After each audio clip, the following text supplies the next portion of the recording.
నమస్తే. BRS party బృందానికి press మిత్రులకు నమస్కారం తెలియజేస్తూ, ముఖ్యంగా ఎలినో రావడం వల్ల అబ్బో ఇక్కడ కేజీ చీరలు కొంటే అర కేజీ చీరలు ఫ్రీ అంట. మంగళ్య షాపింగ్ మాల్, కేజీల్లో సేల్, టన్నుల్లో ఆనందం. తెలంగాణ ప్రాంతంలో రైతులు పొలాలు ఎడారిగా మారినాయి. రైతులు నాలుమల్లు పోసుకున్నారు. రైతు మొగులు మొగ పెట్టాల్సిన పరిస్థితి మళ్ళీ దాపురించింది. 2001 కంటే ముందు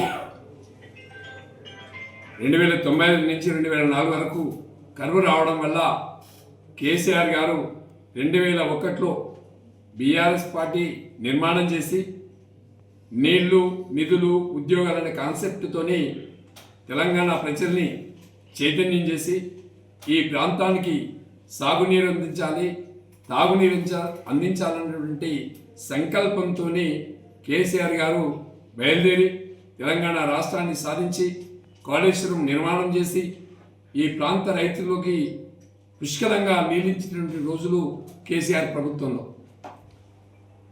ఇప్పుడున్నటువంటి ప్రభుత్వం మేడిగడ్డ వద్ద 2 పిల్లలు గుంగితే పంపులన్నీ బంద్ పెట్టి ఎల్లంపల్లి, మిగ్మానేర్, అనంతగిరి, రంగనాయకుల సాగర్,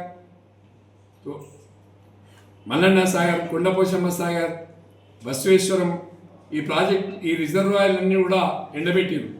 దాంతోపాటు లోయర్ మ్యాలను కూడా ఎండబెట్టే ప్రయత్నం జరుగుతూ ఉంది. దాదాపుగా 40 లక్షల ఎకరాలు పారాల్సినటువంటి కాళేశ్వరం పంపుల్ని మూలపడేసి ఇవాళ ప్రభుత్వం బ్యారేజ్లు బాగులేవని చెప్పి సాకు చెప్తా ఉంది. మొన్న మా హరీష్ రావు గారు చెప్పారు, నాకు 1 నెల రోజులు అప్పు చెప్పండి, నేను బ్యారేజ్లు నడిపించి ఇవన్నీ కూడా నింపి చూపిస్తా అని చెప్పి మాట్లాడిండు. ఇప్పుడు ప్రభుత్వం యొక్క లక్ష్యం ఏంటంటే కేసీఆర్ గారిని బదనాం చేయాలి, కాళేశ్వరం నడవట్లేదు, ఈ ప్రాంత ప్రజలకు చెప్పాలని చెప్పి ప్రయత్నం చేస్తూ ఉంది. ప్రజలు ఎడ్డలు కాదు, ప్రజలు అమాయకులు కాదు. రేవంత్ రెడ్డి ప్రజలు చాలా చైతన్యమైనటువంటి ప్రజలు. రైతులు కూడా కేసీఆర్ ప్రభుత్వానికి, ఇప్పుడు రేవంత్ రెడ్డి ప్రభుత్వానికి బేరీజ్ వేసి చూస్తూ ఉన్నారు.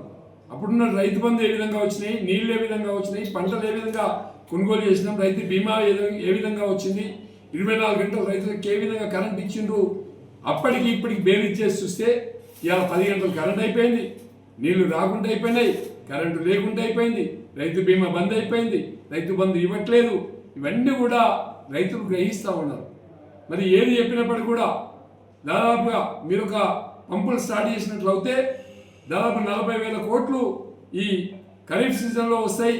40,000 కోట్లు రైతులు నష్టపోయే పరిస్థితి ఉంది. కాబట్టి మనం కొట్లాడుకుందాం, బీఆర్ఎస్, కాంగ్రెస్, బీజేపీ కొట్లాడుకుందాం. నరేంద్ర మోడీతో నువ్వు కుమ్మక్కైపోయి, నరేంద్ర మోడీతో మీరు కుమ్మక్కైపోయి ఇలా మేడిగడ్డ, సుందిల్లా, అన్నారం బ్యారేజీల్లో లోపం ఉందని చెప్పి పంపుల్ని పక్కన పెట్టేసేసి బ్యారేజీ రిజర్వాయర్ని ఎండబెట్టే ప్రయత్నం చేసి కేసీఆర్ని బదనాం చేసే ప్రయత్నం చేస్తూ ఉన్నారు మీరు. అయినా కూడా ప్రజలు చైతన్యంగా ఉన్నారు. తప్పకుండా నీళ్లు ఇవ్వవచ్చు. ఇవాళ వెంటనే మీరు పంపులు స్టార్ట్ చేయండి. పంపులు స్టార్ట్ చేసి మళ్ళీ ఈ బ్యారేజీలన్నీ, ఈ రిజర్వాయర్లన్నీ కూడా నింపాలని చెప్పి మేము ప్రభుత్వానికి విజ్ఞప్తి చేస్తున్నాం. దీనికి సందర్భంగా వచ్చే శుక్రవారం 10 గంటలకు కేసీఆర్ గారు ఉన్నప్పుడు పంపులు ఏ విధంగా దుంకినాయి, ఇవాళ ఏ విధంగా మన కొండపోశమ్మ సాగర్, మల్లన్న సాగర్ రిజర్వాయర్లు ఏ విధంగా ఎడారులుగా మారినాయో ఒకసారి మా గజ్వేల్ రైతాంగానికి చూపించాలనేటువంటి లక్ష్యంతో ముందుకు పోతున్నాం. శుక్రవారం నాడు 10 గంటలకు కొండపోశమ్మ సాగర్ మీద ఒక మంచి ధర్నా నిర్ణయించి ప్రభుత్వానికి కళ్ళు తెరిపించే ప్రయత్నం చేస్తాం. మరి అదేవిధంగా మల్లన్న సాగర్లో కొన్ని నీళ్లు ఉన్నాయి.